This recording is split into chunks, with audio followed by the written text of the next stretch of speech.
Joining us from London is the Middle East researcher from the Quilliam Foundation, Charlie Winter. Charlie, much of the propaganda that IS relies on is the perception that the world does not care about Muslims. How do you think they'll interpret today's announcement of airstrikes by the Australian Prime Minister into their space inside Syria? Well, regarding the airstrike prong of the response to Islamic State that the Australian government's engaging in, I think that, to be quite frank, I don't think that they'll really notice the difference necessarily. I don't think that Islamic State has had a history of responding individually to countries joining the coalition against it. I mean, I would anticipate that it'll step up its rhetoric against the Australian government, but regarding a direct response and whether it will directly change anything on the ground, I mean, we've had airstrikes for a great many months now, and not that much has changed. Regarding the second prong, the refugees, I mean, I commend the Australian government for taking in 12,000 more people, but I think that it's problematic that they are just from persecuted minorities, I believe is the term being used. I think that, as I've written quite a lot about, Islamic State's propaganda does really benefit from the idea that the world doesn't care about Sunni Muslims. And, of course, with something like this, if Sunni Muslims are being proactively differentiated against when receiving people into Australia, that will be worked into the agenda of Islamic State, and it's a powerful message. Tell us a little bit more about that. You say you've written about that recently, but you've also been analysing some of the video work that they've been doing and this sort of propaganda message within it, effectively saying to Muslims, the world doesn't care, but we do. Come and join us. Absolutely. So there's a video which springs to mind, which has been doing the rounds quite a lot on Islamic State social media recently. It's essentially it's called something like welcoming the refugees from the areas controlled by the regime, so the Assad regime, that is.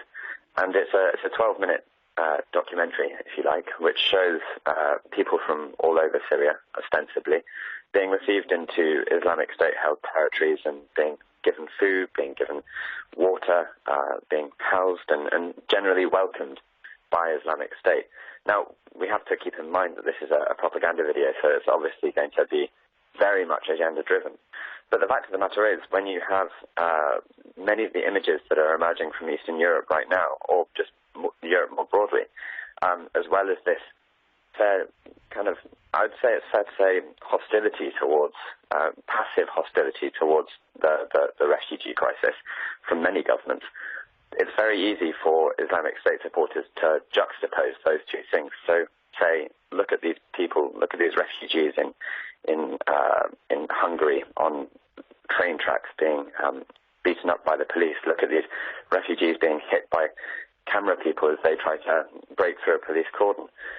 But then look at them in Islamic State-held territories being received into the open arms of the Islamic State authorities. Look at them receiving bread. Look at them receiving housing, that kind of thing.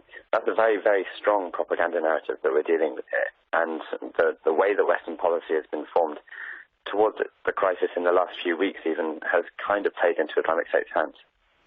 So does that then become an area of concern that we should be looking at here in Australia, given that the Prime Minister is right in saying his main concern is for the safety of the Australian community, and much of that also has to do with stopping any radicalisation of young Muslims in Australia? Well, I mean, this will become one of the grievances which is exploited by extremists in trying to channel people towards the ideology of Islamic State. I mean, the whole perception that Western governments don't care, the whole idea that they will proactively sort against Sunni Muslims, that they will welcome only minorities. And I mean, of course, there are reasons for doing that, and I'm sure that the Australian government would be able to convincingly argue for those. But the whole presence of that kind of clause in this plan will be interpreted and reinterpreted and instrumentalized as evidence that there is this global conspiracy against Sunni Islam.